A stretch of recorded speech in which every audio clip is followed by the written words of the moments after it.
Yeah, I know, Amit.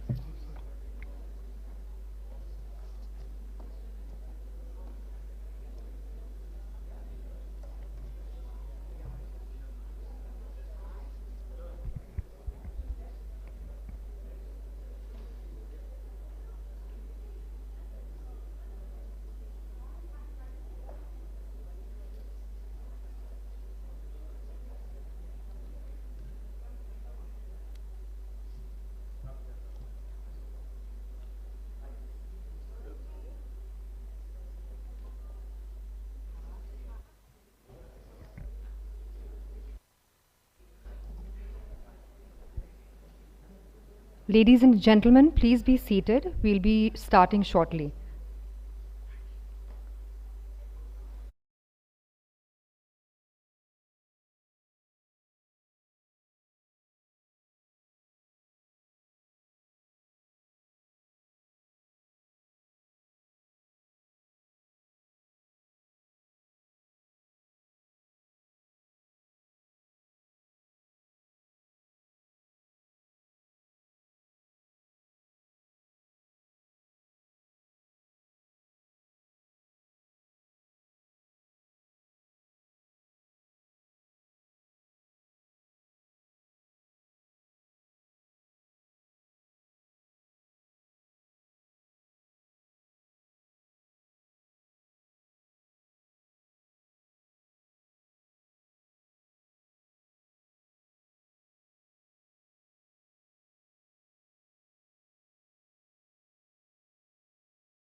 Mr. Dhan Singh Rawat to join us on the dais, please.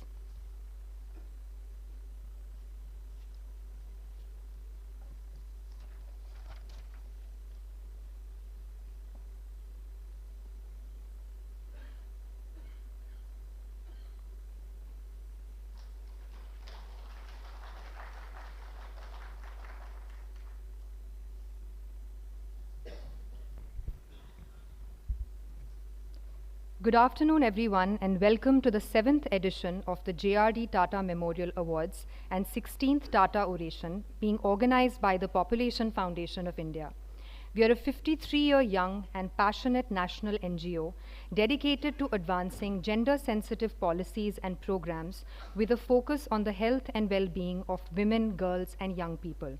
We work in the areas of family planning, sexual reproductive health, women's empowerment, adolescent health and well-being, and broader population issues. Today, we have the privilege of being joined by representatives from the government, diplomatic missions, civil society, corporates, philanthropic organizations, and academia. A special welcome to the Honorable Health Minister of Uttarakhand, Mr. Dhan Singh Rawat, His Excellency Mr. Jose Maria Ridao Dominguez, Ambassador, Embassy of Spain, Her Excellency Mrs. de la Lucien, Ambassador of Chad to India, Additional Commissioner, Family Planning, Maternal Health, Immunization, Ministry of Health and Family Welfare, Government of India, Dr. Pavan Kumar, Honorable Governing Board members of Population Foundation of India, our Chairperson, Dr. Srinath Reddy, our Vice Chairperson, Mr. R.V. Kanoria, Dr. Shireen Jijiboy, Dr. Ajay Chaudhary, and Dr. Saida Hamid. Mr. Sudhansh Pant, Secretary, and Ms. Roli Singh, Additional Secretary, Ministry of Health and Family Welfare, Government of India, who were to attend the event, could not join us due to unexpected meetings in the ministry. Allow us to convey their regrets. We would like to profusely thank the members of the technical advisory committees who have helped us mine the data to facilitate the selection process for the winners of the Tata Memorial Awards. We are once again grateful to Dr. Shireen Jijiboy, Honorable Member of our Governing Board and Member of the Technical Advisory Committee for the Tata Awards for all her support. I would like to invite our chairperson, the chairperson of our Governing Board, Dr. Srinath Reddy, to deliver the welcome address. Although Dr. Reddy is well known and requires no introduction, I would like to take this opportunity to share a few words about his remarkable achievements. Professor Reddy is the former founder president and the current honorary distinguished professor and goodwill ambassador at the Public Health Foundation of India for Public Health Partnerships. He has served as the president of the World Heart Federation and chair of the high-level expert group on universal health coverage set up by the Planning Commission of India. He is the first Bernard Loan visiting professor of cardiovascular health at the Harvard School of Public Health.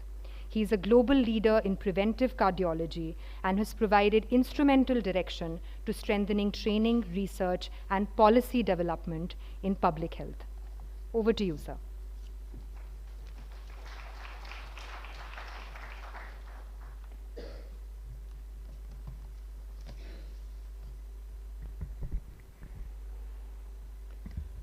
Good afternoon, Excellencies, and the galaxy of distinguished guests, colleagues, and friends. I'm honored to welcome you to the 16th JRD Tata Memorial Awards and the 7th Tata Oration. The journey of this lecture series began in 1995 as the JRD Tata Memorial Oration to honor Mr. JRD Tata, the founder of the Population Foundation of India. Over the years, the JRD Tata Oration has become a platform to spotlight significant concerns around issues concerning population stability and human development. Great emphasis was laid on identifying vulnerabilities and redressing inequities within the vast Indian population. Over the years, we have had the privilege of listening to several luminaries who have delivered this oration. They include Dr. Amartya Sen, Sri I.K. Gujral, Dr. Manmohan Singh, Mr. Jamshed J. Irani, and recently, Dr. Soumya Swaminathan, among others. Furthering Mr. Tata's vision, in 1996, the foundation introduced the JRD Tata Memorial Awards to honor and celebrate the achievements of states, districts, and union territories for the significant improvements they have actually achieved in key indicators of reproductive health, women's empowerment, and development. A very warm welcome to all the awardees this year. Today, we are privileged to have Mr. N. Chandrasekharan, the esteemed chairman of Tata Sons, to deliver the Tata Oration and present the Tata Memorial Awards. Welcome, sir. Known for his exemplary leadership and the culture of creativity he has ushered into the Tata Group, Mr. Chandrasekaran embodies the spirit of innovation that both the Tata Group and the Population Foundation of India deeply value. His ingrained awareness of and deep commitment to the Tata Group's social responsibility makes his presence today even more significant. Sir, in a recent interview to the Economic Times, you prophesied a positive growth story for India, affirming that, quote, all data points indicate that we have got a very solid base from here to take off, unquote. While we are reassured by your erudite optimism, we believe that the country should position equitable human development as the centerpiece of our growth story. We are confident that you will eloquently espouse that as a doyen of the Indian industry. We also would like to welcome in absentia the distinguished representatives of the Health Ministry who have sent their greetings to this event. Friends, India presently stands at a pivotal juncture. This year, we surpassed China as the world's most populous country. While some predict challenges, others see our population as a potential strength. However, capitalizing on this strength requires insight into the population's growth trends and targeted interventions to protect, preserve, and promote the population's health and well-being. Our young population of 370 million, estimated to be comprising about 1/3 of the population of the country, presents unique challenges and opportunities. This makes the subject of today's oration, harnessing the power of India's youth, all the more relevant. We eagerly await Mr. Chandrasekaran's erudite and eloquent oration to gift us the vision and wisdom to guide us in this vital area of national development. The population issue extends beyond the numbers. It is about people. It is about skills and education. But even more importantly, it is about the agency, or the lack of it, of Indian women. Women comprise about 50% of the country's population, and India can't possibly reach its development goals without women's participation and leadership. And yet, about 1/4 of women in India continue to get married before the age of 18. About 24 million women want to stop or delay childbearing, but do not have access or agency to use a method of contraception.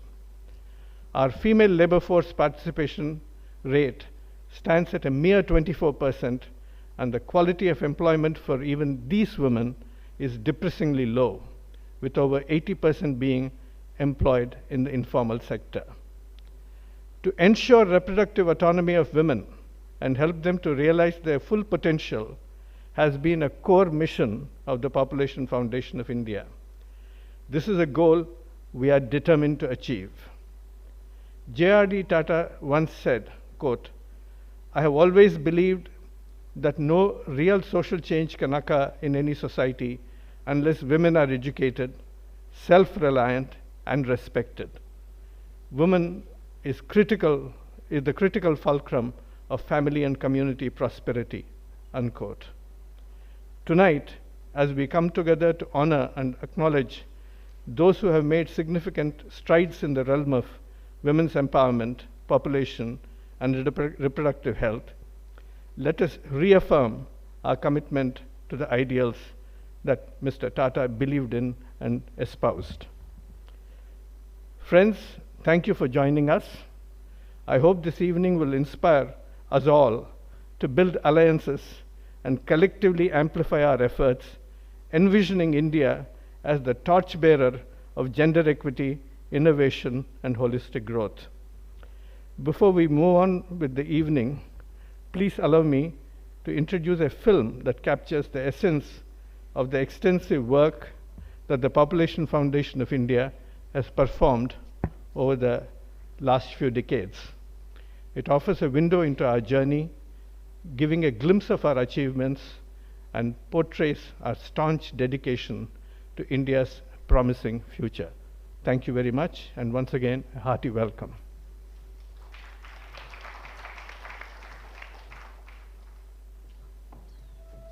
Change. How does change happen? When does an idea become a movement?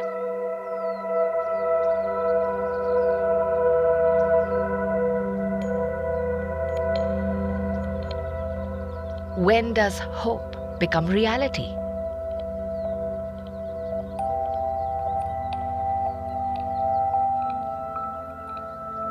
At Population Foundation of India, we believe that change must be just and equitable, and is only possible when we work together, and this is what we have done for the past 53 years. The organization was founded 53 years ago by a group of visionaries led by JRD Tata. In 1992, JRD Tata received the UN Population Award for initiating the family planning program in India. I was motivated by nothing more important than by kind of personal protest against the continuing poverty of most of my country's people. The subject became, for me, unimportant as that is, a personal obsession which still haunts me. It has been 53 years since Population Foundation of India began making our founder's vision a reality. I would first like to congratulate the Population Foundation of India for the very meaningful contribution and commitment they have made to create a better understanding of India's population needs.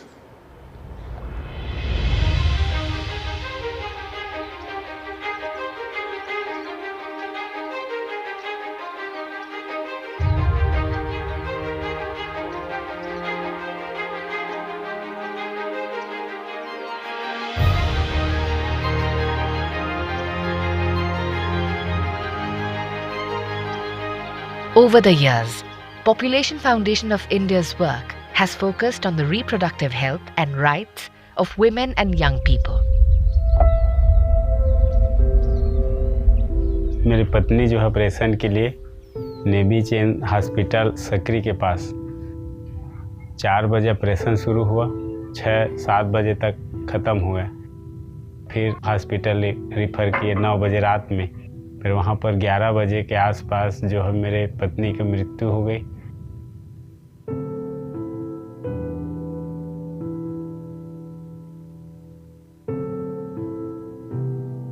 Women died, robbed of dignity and choice. Population Foundation of India's advocacy efforts after the tragic Bilaspur incident paved the way for a paradigm shift, improving reproductive health services, family planning, quality of care, and public accountability. This commitment to women's health and quality of care ensured that the public health system improved and reproductive choices expanded. ये अतिरिक्त प्राथमिक स्वास्थ्य केंद्र 2013 में बन करके तैयार हुआ था और लगभग 4 साल बन करके यह उसी अवस्था में खड़ा रहा। Community action, a key pillar of the Ministry of Health and Family Welfare's National Health Mission, places people at the center of the process of strengthening the public health system. As the Secretariat to the Advisory Group on Community Action from 2005 to 2023, Population Foundation of India's work enabled communities to demand and access their health services. Population Foundation of India has emerged as a prominent voice in the domestic and global media, shaping the global discourse on population dynamics. This was particularly evident in the coverage of India surpassing China as the world's most populous nation in April 2023. Going beyond primary education means early marriage. So 1/4 of Indian girls get married before the legal age of 18, and there is pressure on them to produce babies as soon as they get married to prove their fertility. Stepping up for women and young people is key to Population Foundation of India's work.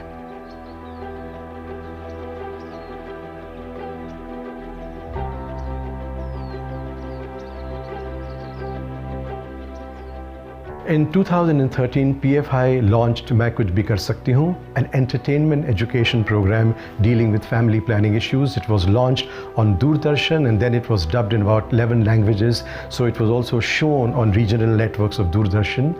It was broadcast on 262 radio stations, digital platform, artificial intelligence chatbot. Overall, it had a huge reach across the country.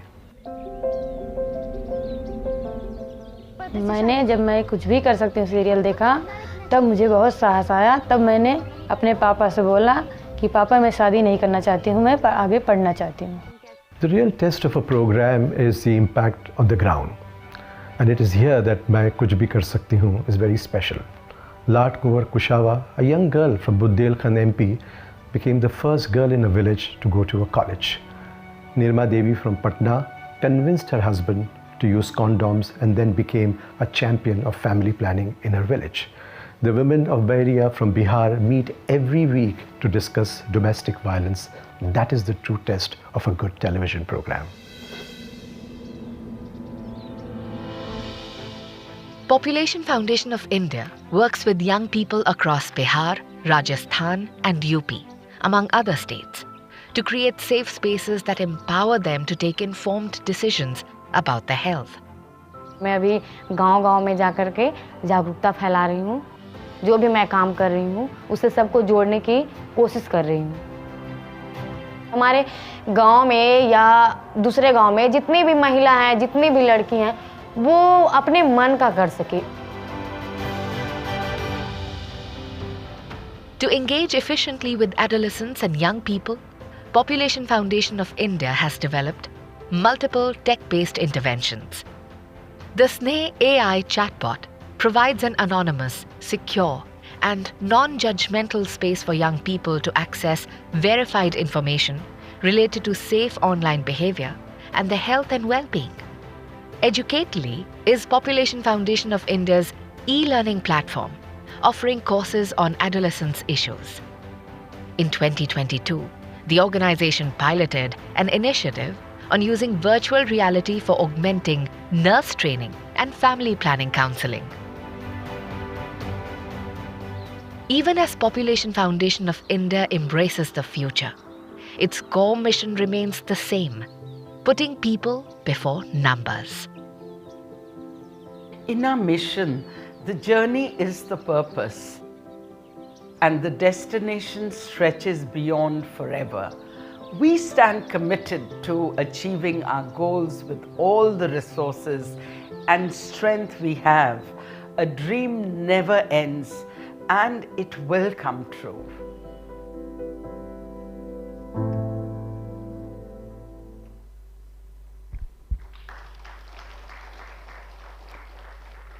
Indeed inspirational.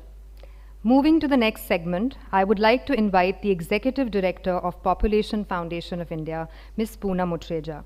Ms. Mutreja has for over 40 years been a strong advocate for women's health, reproductive and sexual rights, and rural livelihoods. She has co-conceived the popular transmedia initiative, Main Kuch Bhi Kar Sakti Hoon, I, a Woman Can Achieve Anything. Before joining Population Foundation of India, she served as the India Country Director of the John D. and Catherine T. MacArthur Foundation for 15 years and has also co-founded and led the Ashoka Foundation, Dastakar, and the Society for Rural, Urban and Tribal Initiative, Shruti.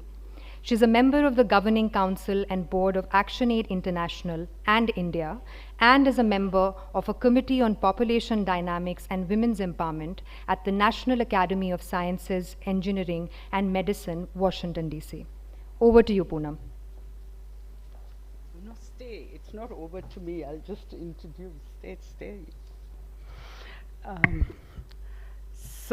Thank you, Sangamitra. Please stay with us because she is the MC for the day, for the evening today. It's very special for us to have you with us, Mr. Chandrasekhar, today. The Tata Awards and Oration are a tribute to the vision of our founder, Mr. JRD Tata. And Mr.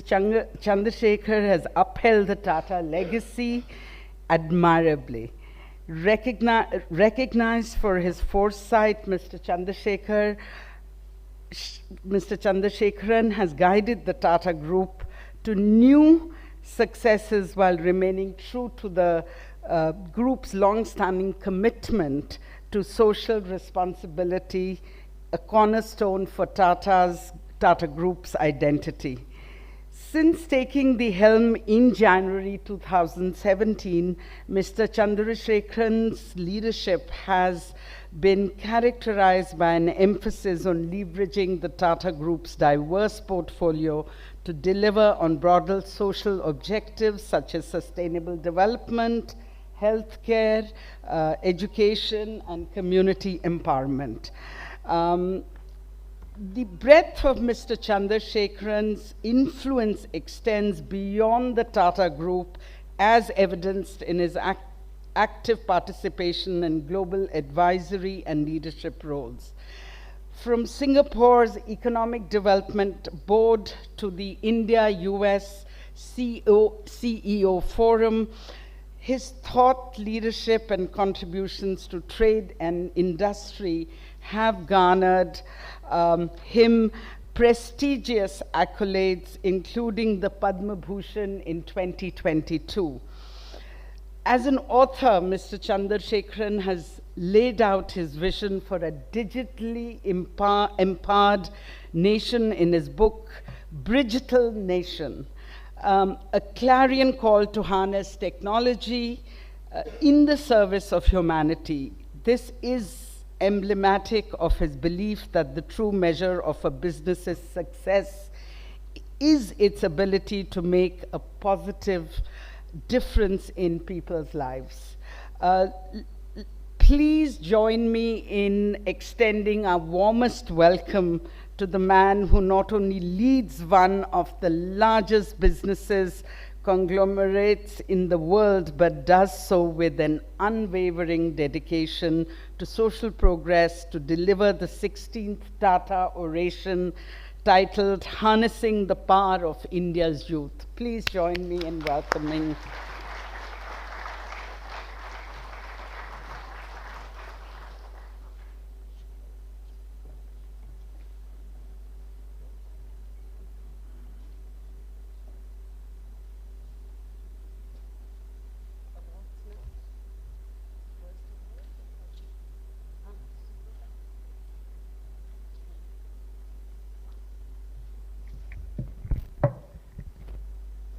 We are honored to announce the recipients of the JRD Tata Memorial Awards 2023, recognizing outstanding achievements in reproductive and child health, gender equity, family planning, and women's empowerment.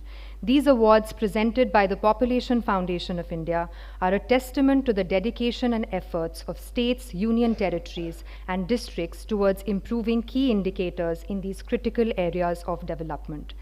These trophies are accompanied by an award amount of Rs 5 lakhs for each winning state and UT and Rs 2 lakhs for each winning district. We begin with the category of states. Under high focus states, we have two winners, Uttarakhand and Rajasthan. May I first invite Mr. Dhan Singh Rawat, Health Minister, Uttarakhand, to kindly receive the award on behalf of the state.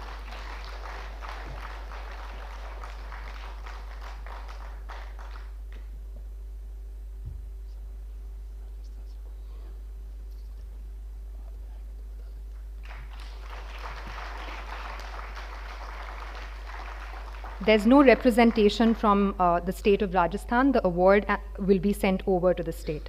The next category is High Focus Northeast State. This award is shared between Mizoram and Arunachal Pradesh. May I first invite Ms. Ming Thang Kimi, OSD, Government of Mizoram, to receive the award on behalf of the state.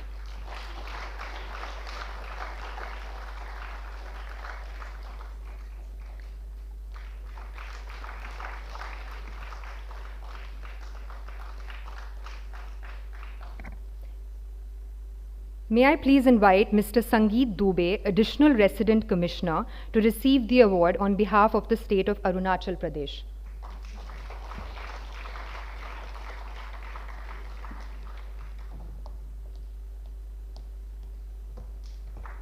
Next up is the category of non-high focus states. The award goes to Goa.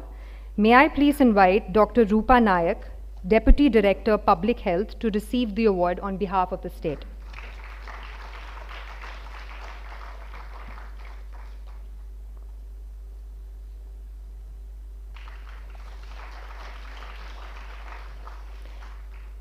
Next up is the category of Union Territories. The award goes to Dadra and Nagar Haveli and Daman and Diu. May I please invite Mr. Harish Chandra, Liaison Officer, to receive the award on behalf of the Union Territory category.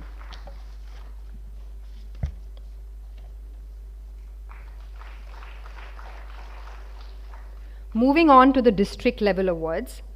The district's high focus state category has low wealth, under the district's high focus state category, for the low wealth level category, the award is shared between Anuppur and Surguja from Madhya Pradesh and Chhattisgarh respectively. Since we have no representation, the awards will be sent over to the districts.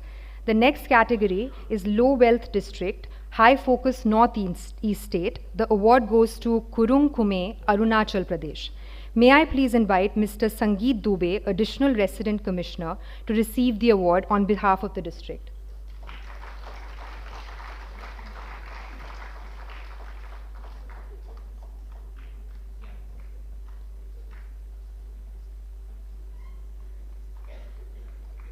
Next up is the low wealth level districts non-high focus state category. May I please invite Mr. Ashish Sirsikar to receive the award on behalf of Dadra and Nagar Haveli.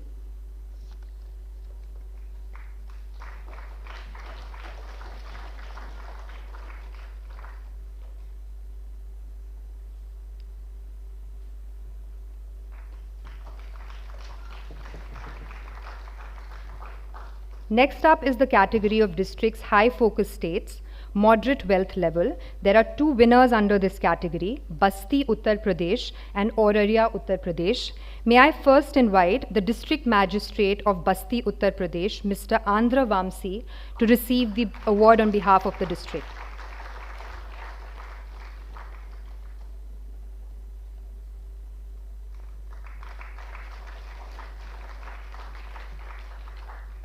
May I now invite Ms. Neha Prakash, District Magistrate, Oration Uttar Pradesh, to receive the award on behalf of the district.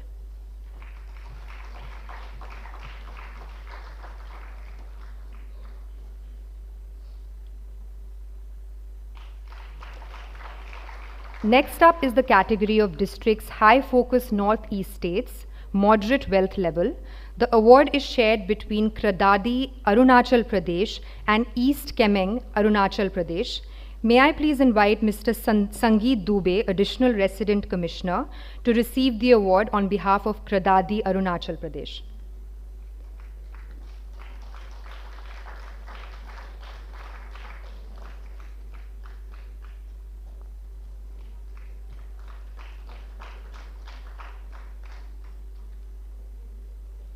May I now invite Mr. Sachin Rana, Deputy Commissioner, to receive the award on behalf of East Kemeng, Arunachal Pradesh.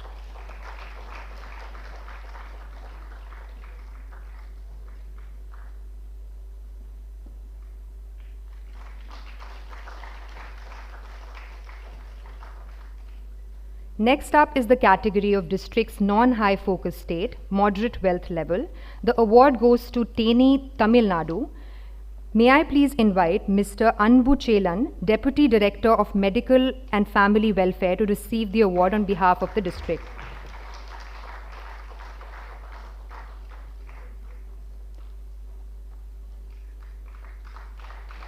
Next up is the category of high wealth level, districts high focus state. The award goes to Barmer, Rajasthan. May I please invite Dr. H. Bharkar, Additional CMO, to receive the award on behalf of the district.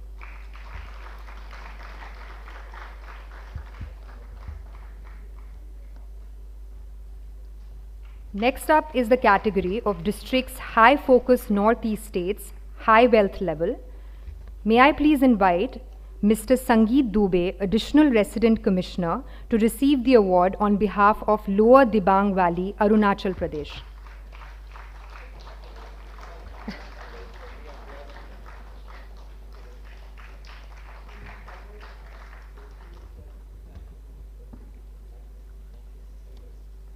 Next up is the category of districts non-high focus states, high wealth level. The award is shared between Thoothukudi, Tamil Nadu and Southeast District, National Capital Territory of Delhi. Since we have no representation from Thoothukudi, may I now invite Ms. Isha Khosla, District Collector, Southeast District, to receive the award on behalf of NCT Delhi.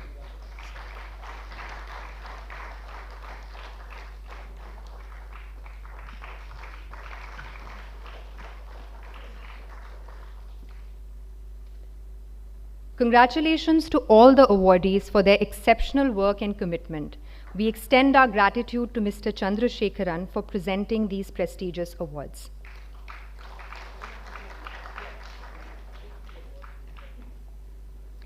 We now move on to our next segment, the JRD Tata Memorial Oration.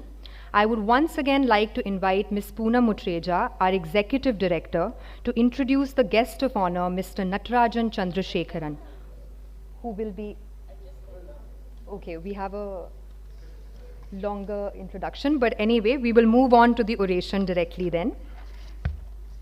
May I please request Mr. Chandrasekharan to come here and deliver the Tata oration. Thank you.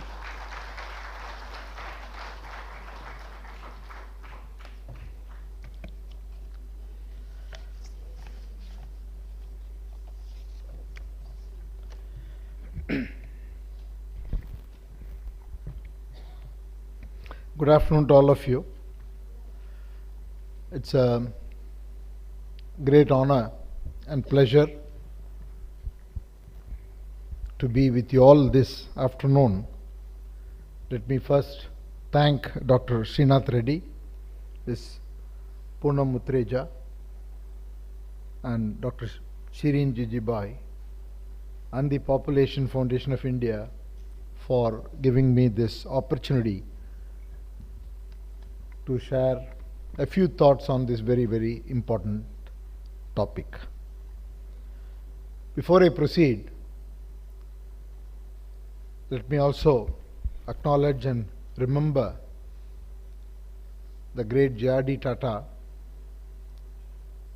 who, like everything else that he did during his time, had this enormous foresight and vision to found an institution of this nature.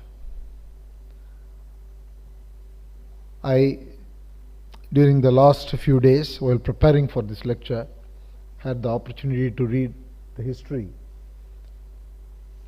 of this institution, and I think it's really a great privilege, and I also want to congratulate Ms. Poonam Mutreja for the tremendous work that's being carried out by your institution. Now, coming to the topic, it is a very important and profound topic for today. It matters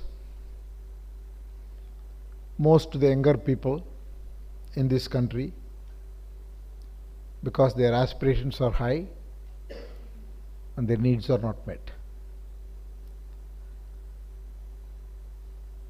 It matters even more to the girls and women who do not participate in the opportunities.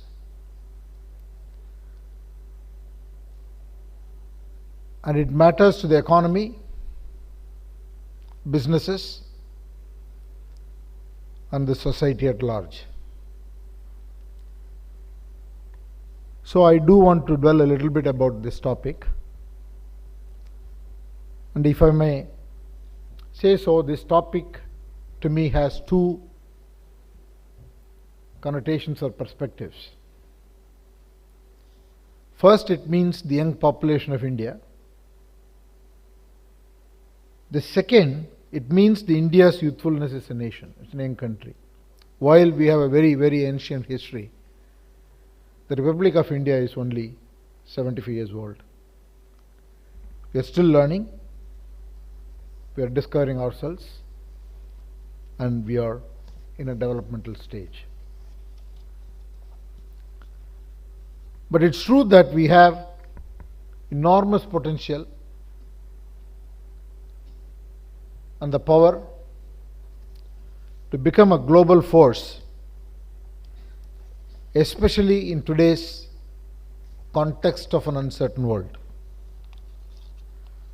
So I would like to talk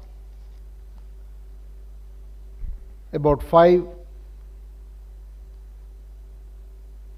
large segments. First, the context of the world today, our context, and the challenges we face, and some of the big transitions that are happening. And then finally, in all these contexts, what it means to address our challenges and harness our true power.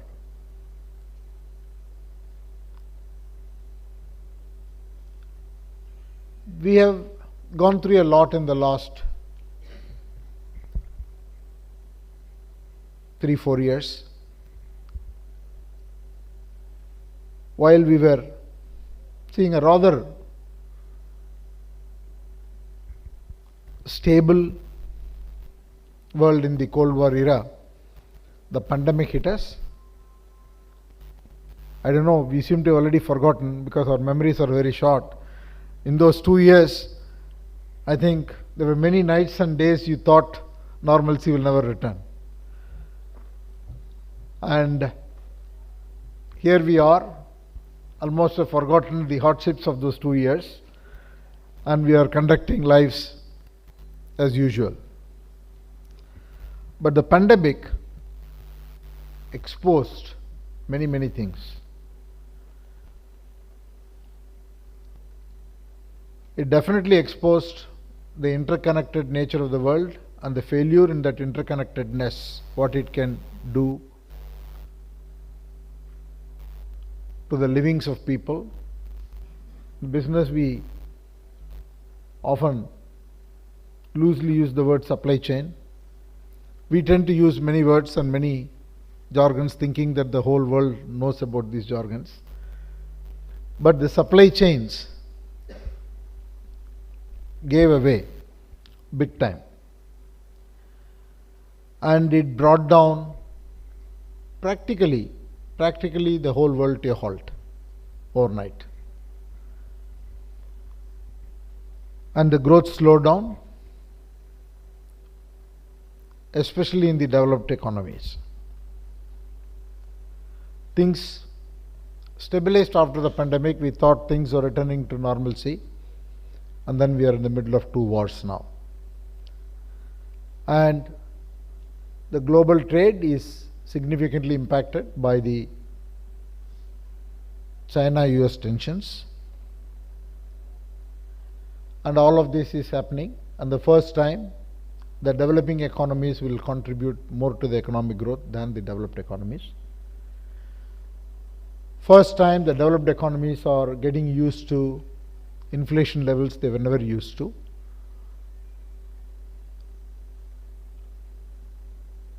And so there is a change in dynamics in the way the global economic growth will look going forward. And it is a very decisive shift that is happened or happening depending on who you talk to. But at the same time, in my limited experience, I do not know of any time where multiple transitions were all happening at the same time. I want to talk a little bit about that. We loosely again call it digital transition, artificial intelligence transition, generative AI, and so on. But it is real. The artificial intelligence technologies will impact every country, developed or developing, rich or poor, every society and every business, whether you are a traditional industry or whether you are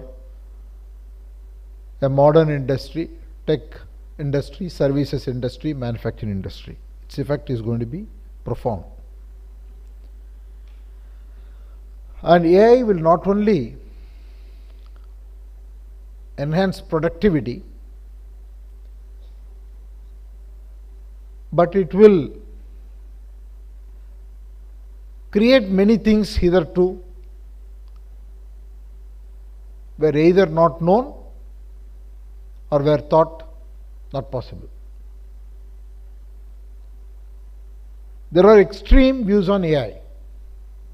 Those who think it's going to change the world so much for the better that all the problems are going to disappear. And also the other extreme, that it's going to take all the jobs away and the rich are going to get richer and the poor are going to get worse. There are many unknowns, and you can't fault anyone for having a perspective. But my own view is that it can be significantly beneficial if we plan for it. Let me put it this way, it is going to happen, might as well plan for it. And I will come to that in a minute. The second transition that is happening is called the energy transition or sustainability transition,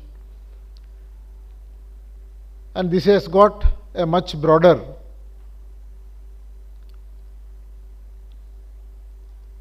connotation. We shouldn't just be thinking only about decarbonization and net zero. There are a lot of sustainability goals and all of them should be included. It should be an all-encompassing transition, but it is happening. It is happening, in my opinion. All the dates and everything else that we talk about will only get advanced. It's not going to get delayed because the public pressure will only mount, and rightly so. But taking energy alone, the energy requirement of our world will significantly increase. All the energy requirement predictions that are out there will get further enhanced as we go into the future, and there is more technology and there is more artificial intelligence. If more deployment of AI means more data, more processing, more data centers, and requirement for more power. The AI alone will increase the energy requirement almost by 100 terawatts, which is an equivalent requirement for a country like Holland. That's the level at which the energy demands will go up. So the world will need to meet this energy demand and meet it with new energy. The new energy today, we often think it's only solar and wind. Some talk about hydrogen. But over the next 2 decades, there will be a plethora of new sources, almost 20 different technologies will become common over the next 2 decades. This will require lots of investment, capital, as well as human resources. Lot of skill upgradation and lots of new jobs. We'll come to that. The third transition is the supply chain transition. Over the last 30, 40, 50 years, entire manufacturing and all industries globally were pushing for efficiency, more efficiency and more efficiency, which essentially meant that you sourced and assembled and produced parts globally wherever it was cheaper, wherever the labor was available, and then you moved things around and finally made the product in one place and shipped it elsewhere. This kind of a supply chain failed during the pandemic and also as a result of the geopolitics today. So there is an enormous hurry to create alternate supply chain bases, and India is in the middle of it. I'll give some examples and what it means. Again, lot of capital is going in, huge amount of talent is necessary, and skills and new jobs. So this is the overall scenario. In this context, if you look at India, we are making significant progress. Economically, we are becoming bigger and bigger. We are the 5th largest economy, slated to become the 3rd in the next few years, and again will overtake United States to be the 2nd sometime in the next few decades. From a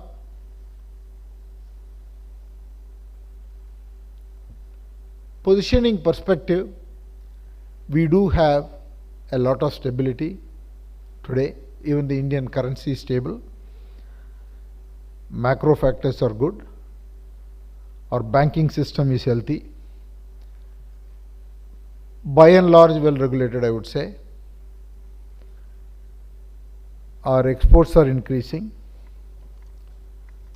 Huge investment cycle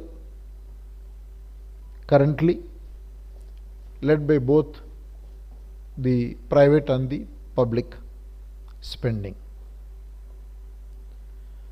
And to me, the most important thing that we have achieved is what I call as a very strong, scalable digital public infrastructure. I would go far to say that this digital public infrastructure is one of the best in the world. Such a integrated public infrastructure has a huge advantage at the time of all these transitions, and that is a big positive.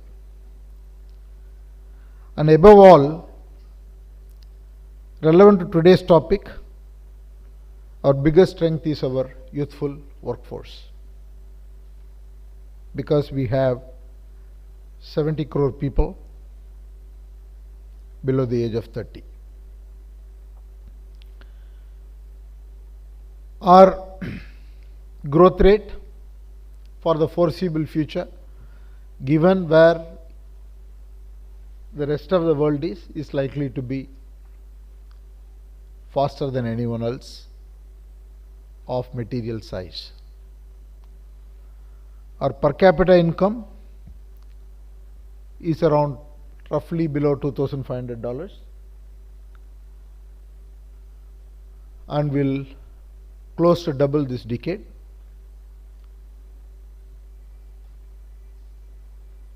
But the problem is this $2,500 is 60% lower than the global median. And our problem is not the average,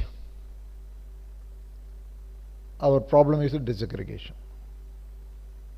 We have a lot of disparities. Some states have a very higher per capita income, some states very low. The disparity is huge. And you can either say north-south, you can say northeast versus south, or you can take specific states which are really, really low. So we have the problem of disparity, which is huge, and that is showing up in many other parameters. While we have a very large talented workforce, today we have an estimated 16% of the global AI talent, and this number will significantly increase because we produce the highest number of STEM graduates anywhere in the world, significantly large number. And I know this from my practical experience because I've assembled large teams of STEM people in every part of the world, from not only the Western India but in Latin America or Africa, every other part of the world. And it's very hard to find qualified people. On the other hand, in terms of volume, we have the highest or the largest number of unskilled labor. Still our national education levels are low. Already Dr. Srinath Reddy gave some examples or data points on women, which I don't want to repeat. But we know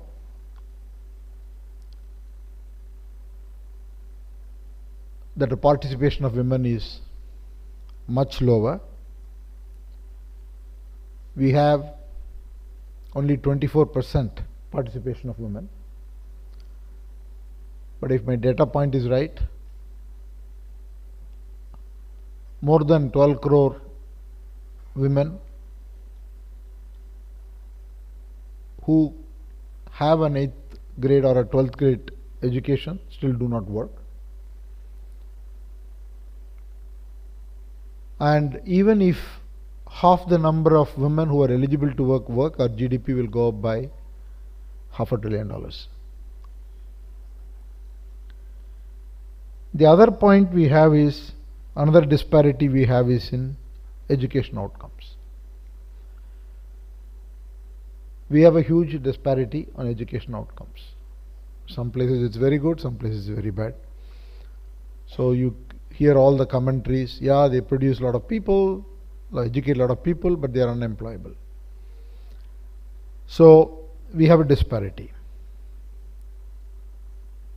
So broadly, the problem is one of inclusion and inclusive growth.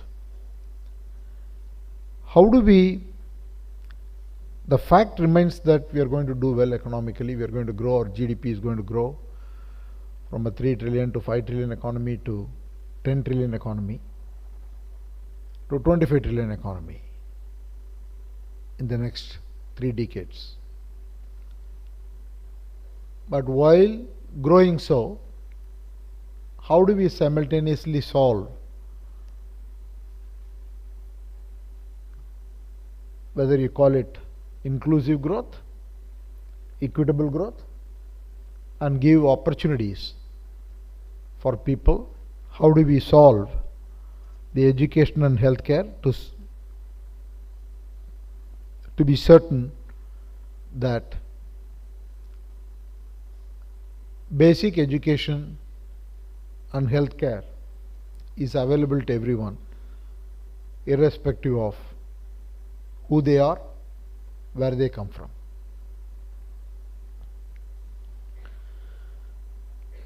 Now, in this context,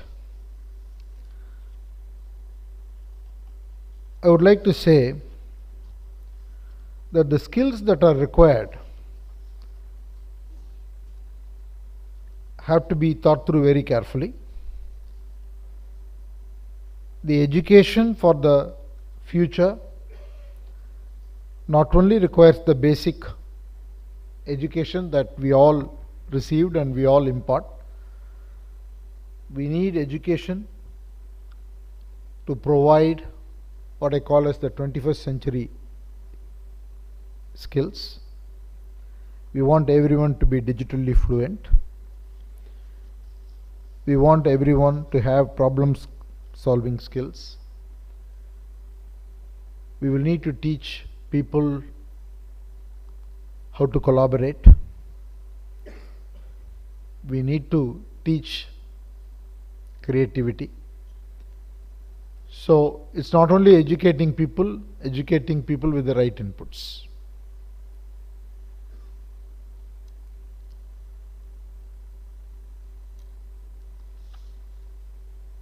Now coming to harnessing the power of the youth, the topic of today.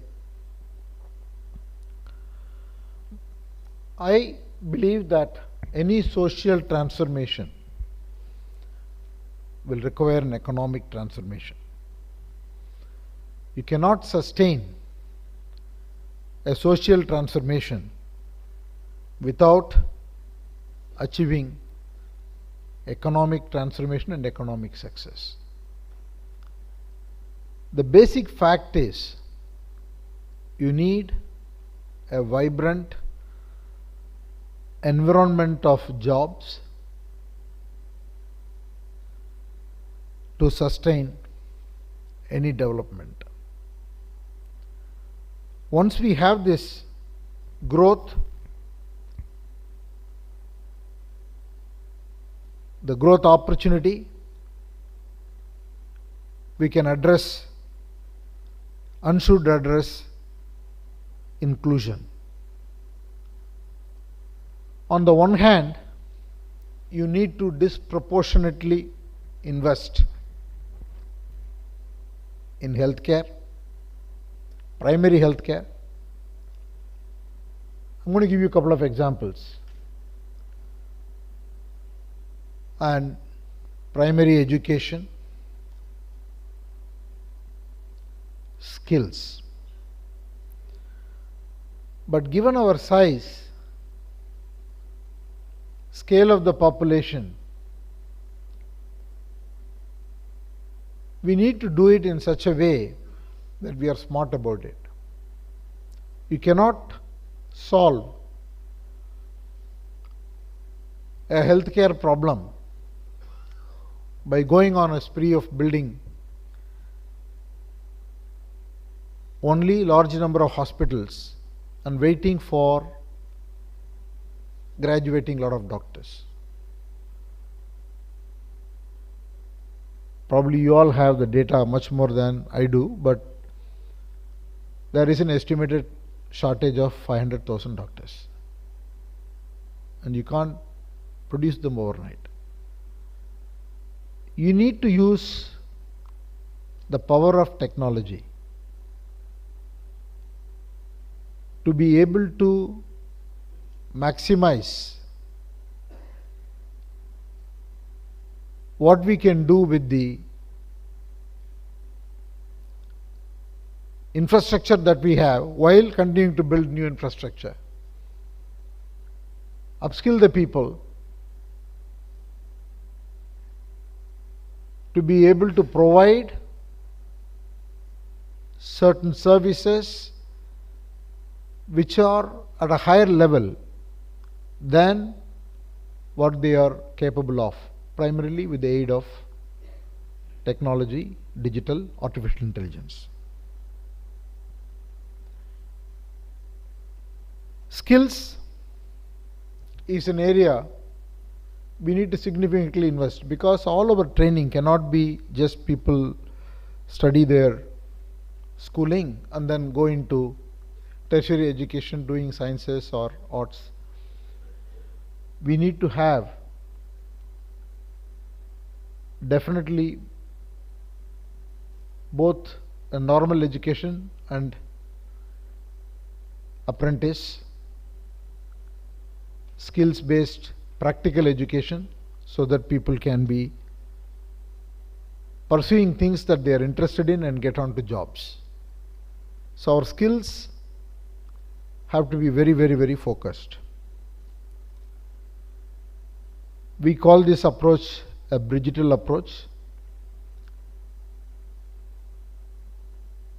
I should have brought the book, which I didn't.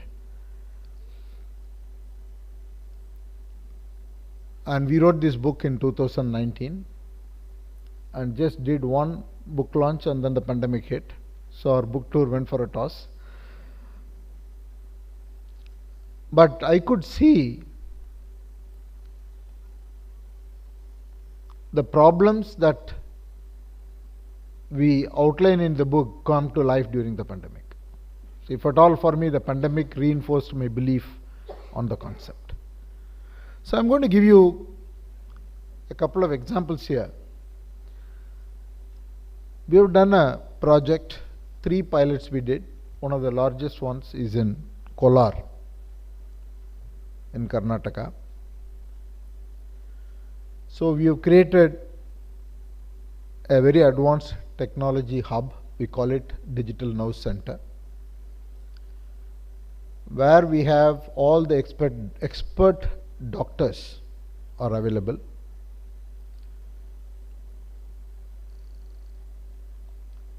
In the whole district, I think there are 35 lakh citizens. We trained all the ASHA workers. We have developed dedicated technology apps and have given them all a modern device which is connected to the Digital Now Center. And pretty much they serve every household, and it is hugely successful. It's still operational. We're keeping it going. The whole idea is to see how to scale it up. And proactively we have information about citizens in that district. They handle every pregnancy. I can go into details about each of the services, but then we'll take the rest of the day here. But any of you are really interested should visit that place. I can definitely organize somebody to host you. It basically has obviated all these people to go to a tertiary hospital, because everybody, what do? They just go to the tertiary hospital. Something is wrong, then they don't trust the government hospitals. So they straight away go to a tertiary hospital. They go to the OPD. That's completely obviated. And the experts are available for any type of a problem. And it's good to, it'll be nice to watch how the medicine is administered remotely. So it is possible, and it has created, I think, 400, 500 jobs. Every worker is able to perform a higher level task. See, India has this missing middle problem. We either have the experts or we have the low skilled people. We don't have the people in between. So what happens is that the low skilled people cannot go up. So the experts come down and spend 50% of their time in doing things that they shouldn't be doing. This solves the problem so that it frees up the time for the experts to do what only they can do. So this is a digital intervention, a significant digital intervention. There is technology involved, there is skill development involved, there is outreach involved, and then initially people will not get confidence, will not trust you, then one example, two examples, three examples, then things work.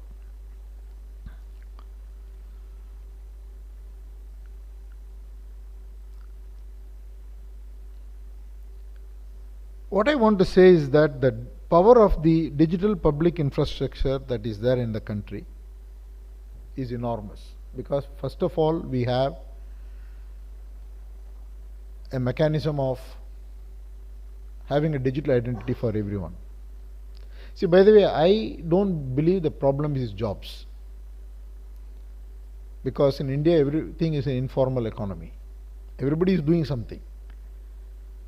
But the problem is secure jobs. The problem is well-paying jobs. Most people don't get what they should be getting. So it's important to address the jobs, but it's equally important to address the right income.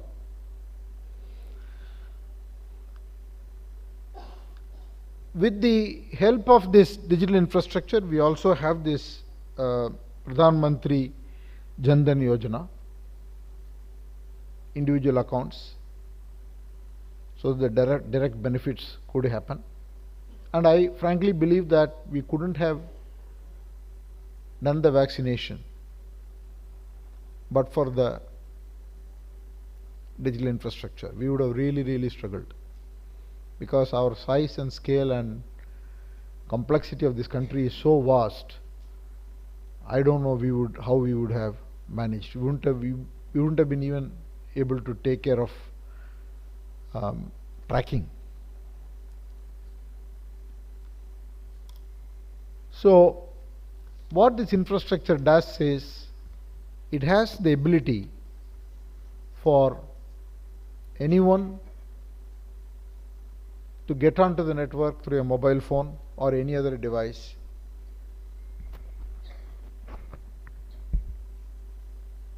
and have, I say it's an inclusive, digital way of solving the inclusion problem. But then how do you ensure that everyone has an access to device? That's the next thing to address.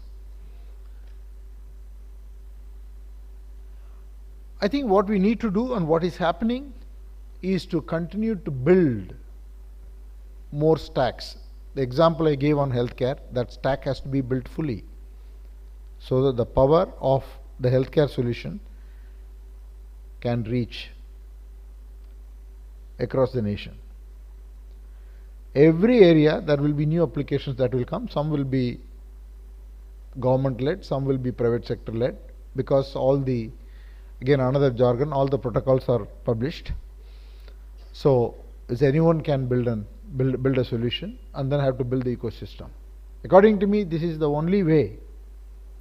I don't want to say this is the only way, but from my perspective, this is significantly an important way to address the inclusion problem.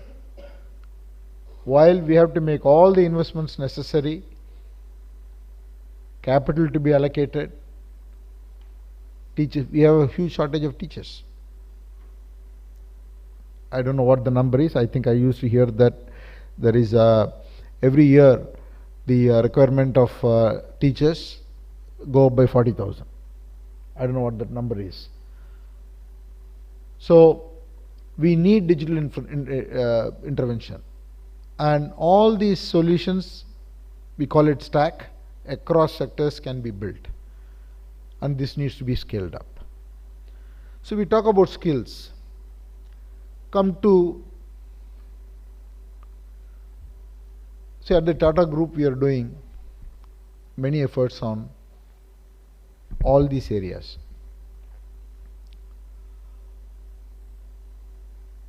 All our companies are hugely invested in skill development. We also do it in the Tata Trust. We also do it in Tata Sons. For example, the power company runs a huge skill development effort for the power sector. They got 50 centers. Auto company does skill development efforts. And we have a group called Tata Strive, which has got 150 centers, but that does skills development across sectors: manufacturing, services, healthcare, hospitality. So far they have trained, they track. They've got 150 centers across 25 states. They have trained about 13 lakh people, and they track who is employed, and they have got a alumni network. And we know from statistics more than 75% of the people are not only well employed, and also they are going up. They are pursuing a career and they just keep moving up, and they come back. And in fact, some of them are passionate and come back and teach between their jobs. And in partnership with government, we have announced and setting up 2 national, we call it Indian Institute of Skills, Tata Indian Institute of Skills. 2 major institutes we are setting up, one in Bombay, one in Ahmedabad. These centers will hub and they will have spokes everywhere. The idea is to significantly increase the scale of skill development. And in Chennai, through TCS, we set up a modern skill incubation center. There it is not skill development, it is developing the technology for skill development. So a lot can be done, and we want to borrow those technologies and put it in this Indian Institute of Skills. See, I want to give you another beautiful example. See, we have set up this whole electronics manufacturing factory in Tamil Nadu in Hosur.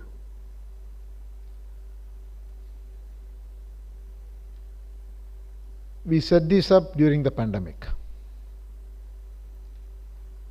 and it went commercial operation last year. It has got 15,000 people in the last 1 year hired, and it is commercialized, it's working, it's in production. These 15,000 people, 95% are women. Young women, 12th grade pass out. They are from, we couldn't hire enough people in the Hosur area. A lot of people came from Bihar and Jharkhand. They have been trained on what it is to do high precision manufacturing. They manufacture the parts that go into the Apple phones. You must really see how they speak and their level of confidence. It is just unbelievable. You have to see it to believe. You go day one, they don't know anything, they don't know what to do. They have hired me, how will I know what to do? But now 1 year later, if you go and see, enormous confidence. So I believe that our children, not necessarily those who go to colleges,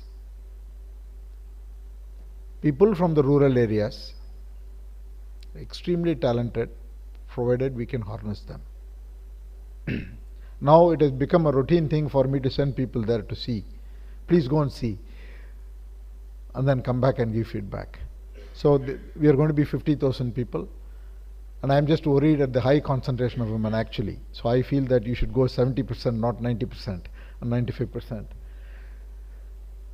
So I think these 3 trends of artificial intelligence, energy transition, and this manufacturing that's going to happen in supply chain offers enormous potential. So we need to be investing in the training of these people, because not only these people learn, they have started sending money home. I mean, it changes. It's got a phenomenal. It's not that they make a lot of money. I don't know how much money they make. They make 15,000 rupees or something like that. But in that they save money, they send money. They got a hostel, so they live there. So not much to do in the factory environment. So their parents are happy. So it kind of creates a ecosystem effect. So to my mind, this manufacturing will happen in electronics, in batteries, in semiconductors, in pharmaceuticals, in food processing, so many new areas, proteins. So we need to be investing in large scale training, and all these skills don't require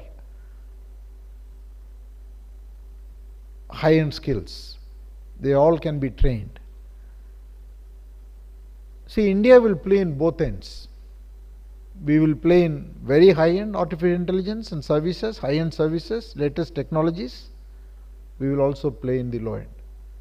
I don't want to say low-end, manufacturing jobs. You don't need, it may be high-end, but not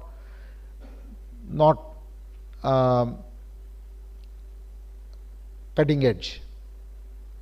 So we need to be playing across the spectrum because we need skills everywhere, we need people everywhere, we need jobs everywhere.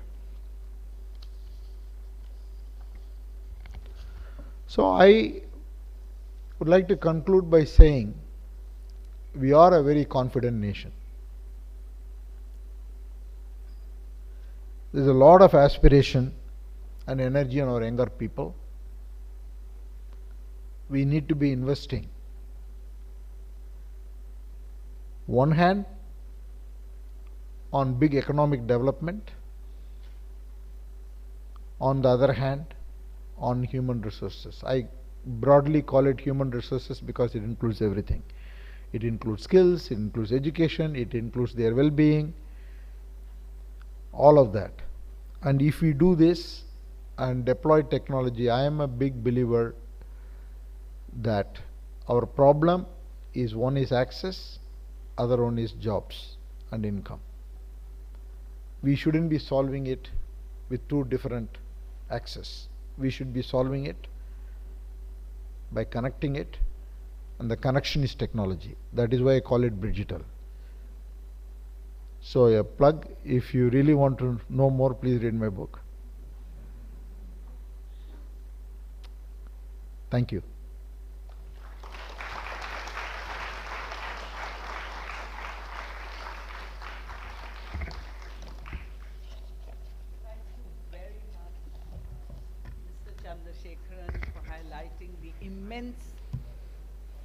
It is on, okay.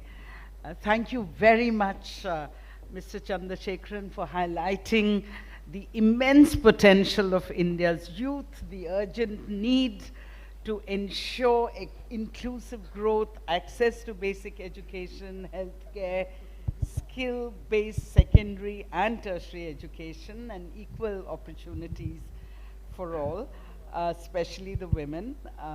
Your ideas and thoughts resonate with us. The audience here, the Population Foundation of India's goals to promote gender equality, invest in holistic development of our large young population, particularly women and girls. The call for a digital approach, we all have to clearly read your book.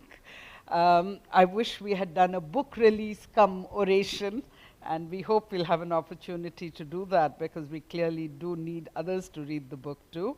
And thank you for impressing upon the approach to be digital, utilizing digital AI technologies to bridge education and healthcare gaps, as well as align with the vision of harnessing the power of India's youth and unlocking the nation's vast potential. That was very encouraging, and a vibrant transformation, through a vibrant transformation. And we do trust and we do hope that the aspirations of the people you started to speak about, but the unmet need will be met with a lot of the ideas and vision you have shared with us. Thank you very much. Let's give a big hand.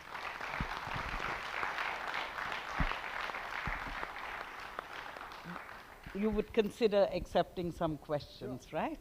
So, if I don't know the answers, I'll pass it on to you. or Srinath. Mr. Bhuj from the Mobius Foundation is standing here.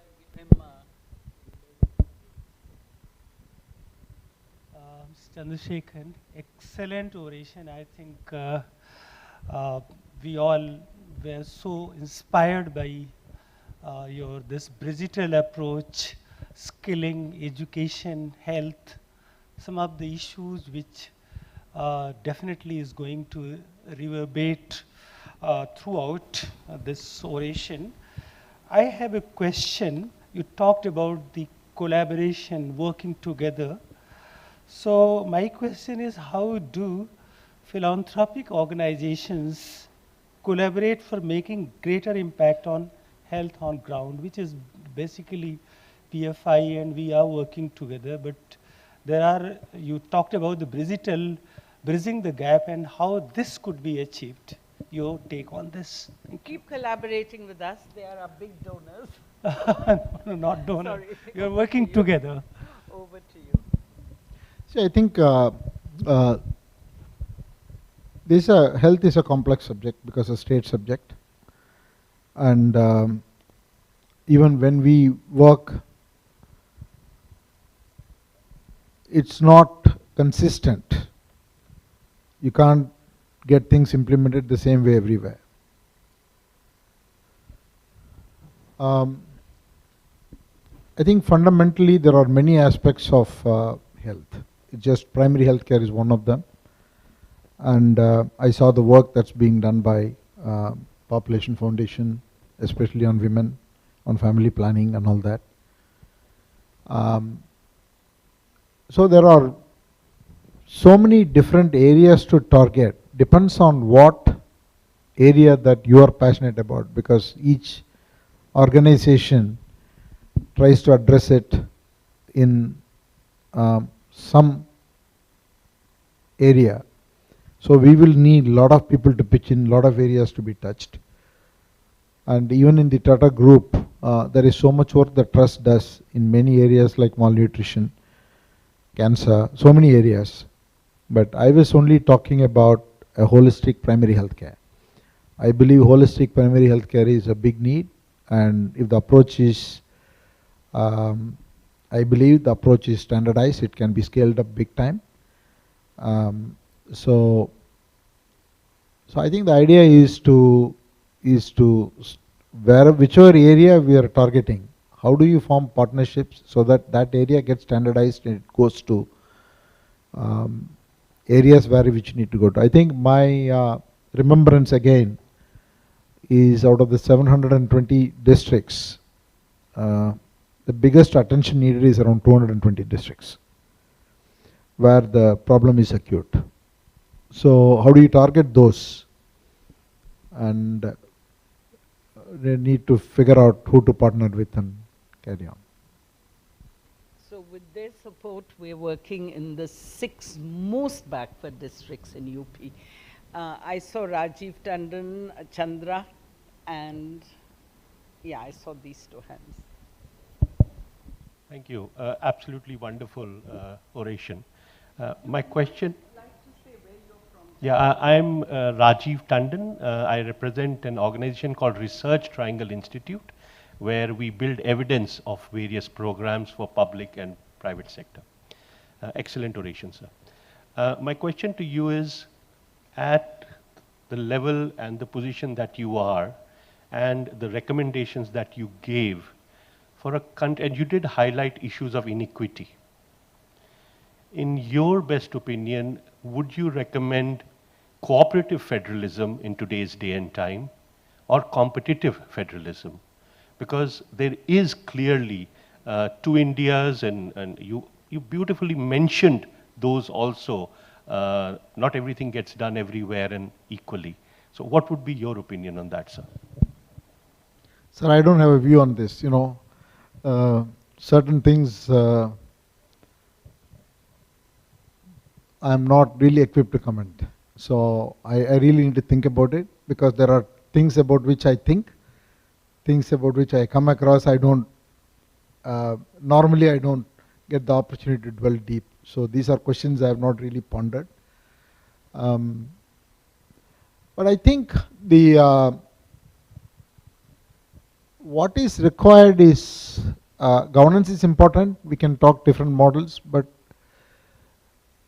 the collective will, the passion, and rallying everyone to take this on priority at every level is what is required. Because there are good people everywhere. People want to contribute. It's not that people don't want to contribute. Many times you have to take the effort to mobilize and do a little bit of rara to be able to champion. So how do we do that as a nation is more important. So.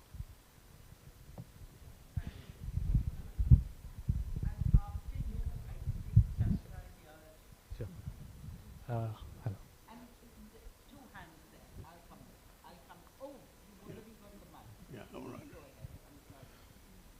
Good afternoon, Chandra. Great pleasure meeting you. I'm Anup Bose, Senior Advocate. I've been associated with the House of Tata for over 45 years. I've had the privilege of reading your book. Tanmay had presented to me in 2019. And the question that I'm going to ask you is the cause of peace has been very dear to my heart, you see. And when you talk about harnessing the power of India's youth, in what way can we harness the power of the youth in the cause of peace? And here the words of Nehru come to my mind, that peace is indivisible, and so is freedom, and so is poverty, and so is disaster in the one world which can no longer be broken into isolated fragments. So Chandra, I would like you to throw your light. And through your philosophy of Bridgerton, because I had the privilege of reading your book. So please, the cause of peace and how we can harness the power of the India's youth. Of course, I know that you are involved with skill development, you were advising the Prime Minister, but great to hear you. It was wonderful, very powerful, truly Chandra. Touch. Thank you. Thank you, sir. Yeah. I don't know how to answer this question, but fundamentally, to my mind,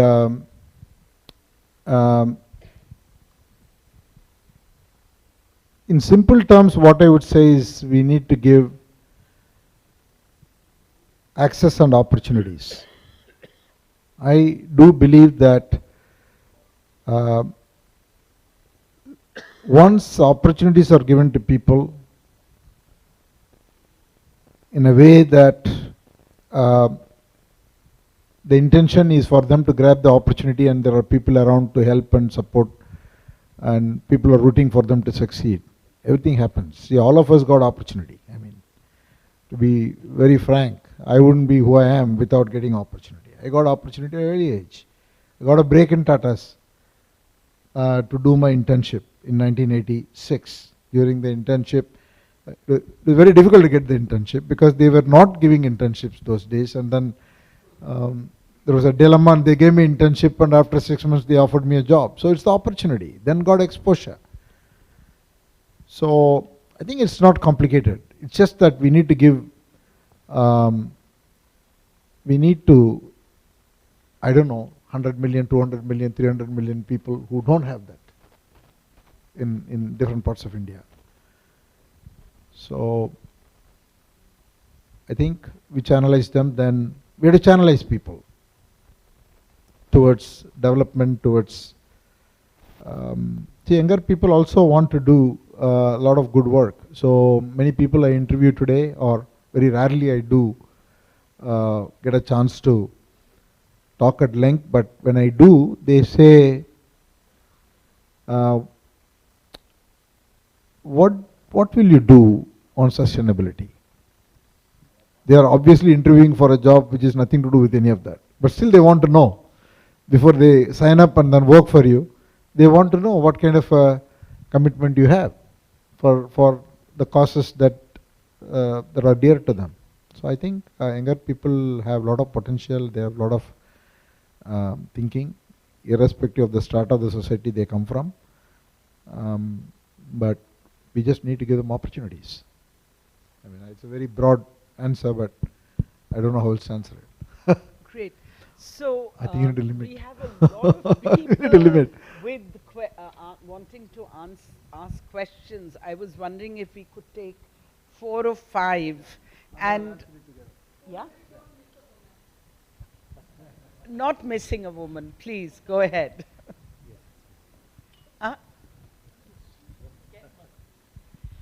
Thank you very much. Thanks for this opportunity. Sir, actually my question is, I have been a public health professional for last almost 24 years. I have been working with UN as well as Minister of Health and Family Welfare almost for a decade, and then with Tata Trust also on the project India Consensus as a senior advisor for 5 years. My question to you is, sir, when I was senior advisor India Consensus, which is basically a cost-benefit analysis research we had done with Copenhagen Consensus Center, the major things that I came across whenever I traveled across India, like in Bihar, Tata Trust has such a huge, goodwill within the governments. Like in Bihar, once Dr. Kang asked me, "Are tum le lo evaluation ka 2 crore rupiya le lo, but you, Tata Trust and Copenhagen, you guys do cost-benefit analysis for us." Same thing when I did the SDG conclave in Northeast, which was in 2020, wherein everybody said कि Tata Trust को पैसा दे देते हैं, but Tata Trust said that we don't want to be piggy bank, governments को करने दो. My submission is, sir, you had a full-fledged policy and advocacy group here in Delhi, RK Puram में होता था. But post-COVID, that is not working anymore. Tata Trust and the kind of goodwill we have earned, Tata Trust as a unit, I mean, you can be actually between the governments and how we can utilize. For example, we have 90,000 crores budget in health. How we can utilize it across India because the kind of trust you have. So my submission is, sir, कि जो भी यहाँ पे you had the unit here, just look into that. If you can revive and if you can have people who can actually be the link within the governments, like in that domain, sir. Thank you. I couldn't agree with you more. Tata Trust has great, across India and amongst the NGOs, Absolutely. a lot of goodwill. Next.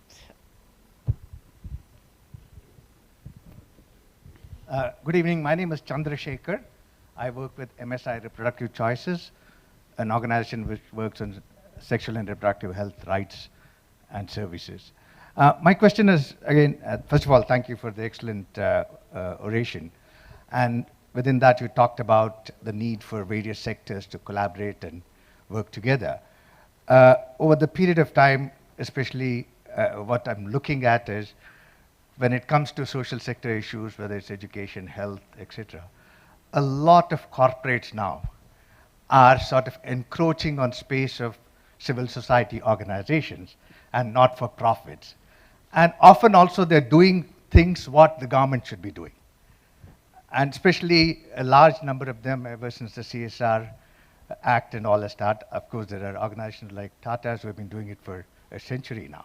So my question is, how do we sort of ensure that the space for not-for-profits and civil society organizations are not sort of, they're not pushed away, and people's voices, when it comes to matter of inequity or health, are heard, and everything doesn't become corporatized. Thank you. Chandra. Given your name, I'm sure you'll hear him more. I'll take a couple of more questions. Yes, please.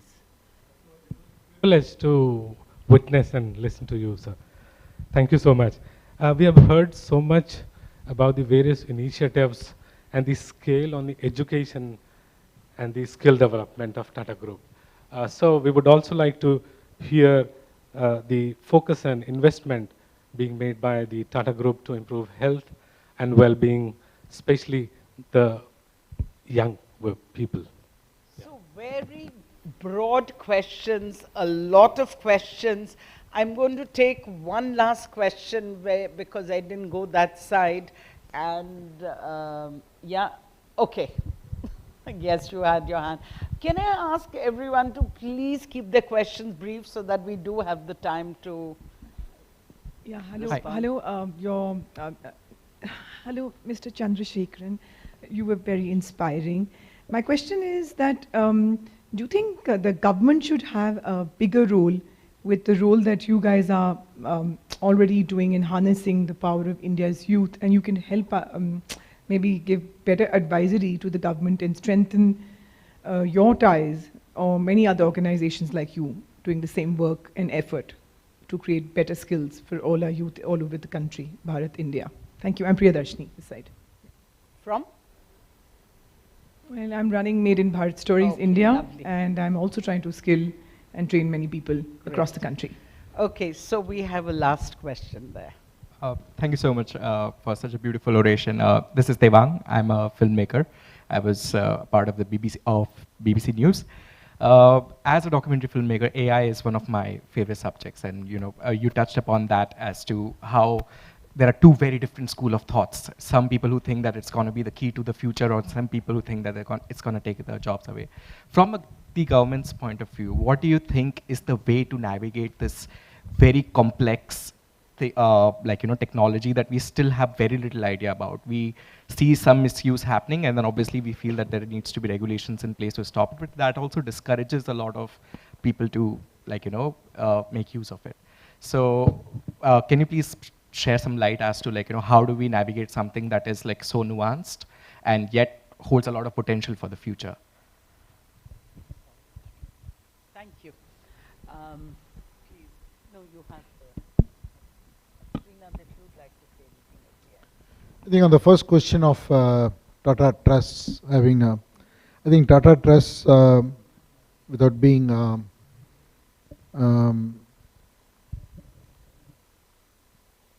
more inward looking, I think has built this reputation because of the tremendous work they have done under Mr. Ratan Tata. He has really worked hard on establishing all these programs. And even now, even for me, there are many programs they do. Suddenly you go there, somebody comes and introduces, sir, I'm part of Tata Trust, I worked in Tata Trust, I worked in this one, I worked in that one. Whichever part of the country you go, they have established a tremendous amount of goodwill by really being on the ground and not just only giving some thought leadership or donating money. So I can only take this and pass it on to Mr. Tata. I will do that. That you expressed it, and so I will pass it on to him. Second, there were a number of questions from you, and then regarding the government participation or AI, what's the government role, etc. See, I have to say this. I think on the digital side, the government gets it. I think the Prime Minister gets it better than anyone else. The power of what AI and what digital infrastructure can do to solve these problems. So, is very well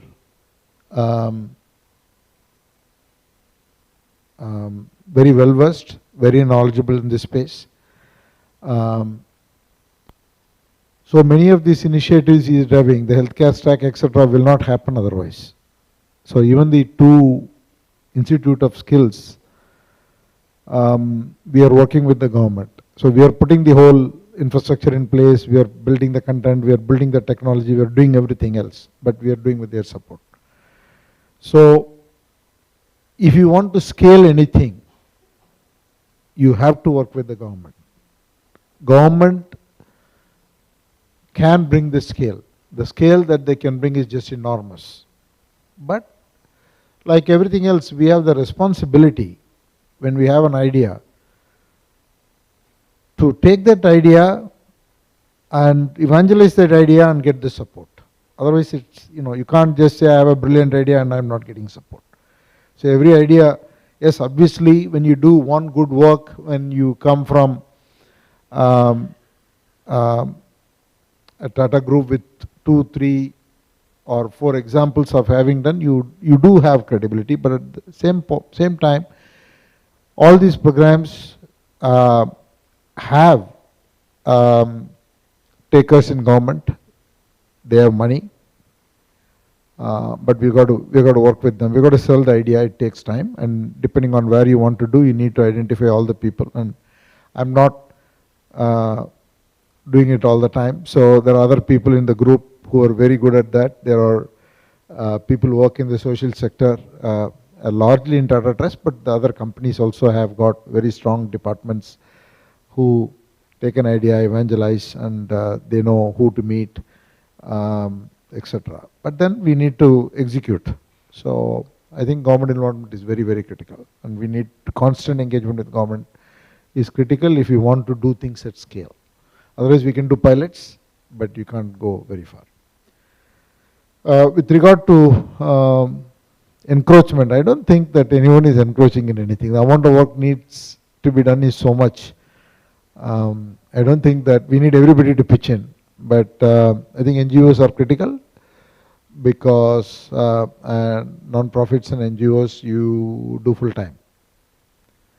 Corporates, yes, a particular department may do full time, but this is not the primary activity of the corporate. So corporates should partner with NGOs. Partnering with NGOs, partnering with government, partnering with non-profits, partnering with some groups which provide the thought leadership, I think is required. Otherwise, many of these things, it's not only important to do the good work, you got to get the word out there. Unless or otherwise you propagate, you cannot get other people to join. So the amount of work can be multiplied if we all work together and not have a territory. Thank you.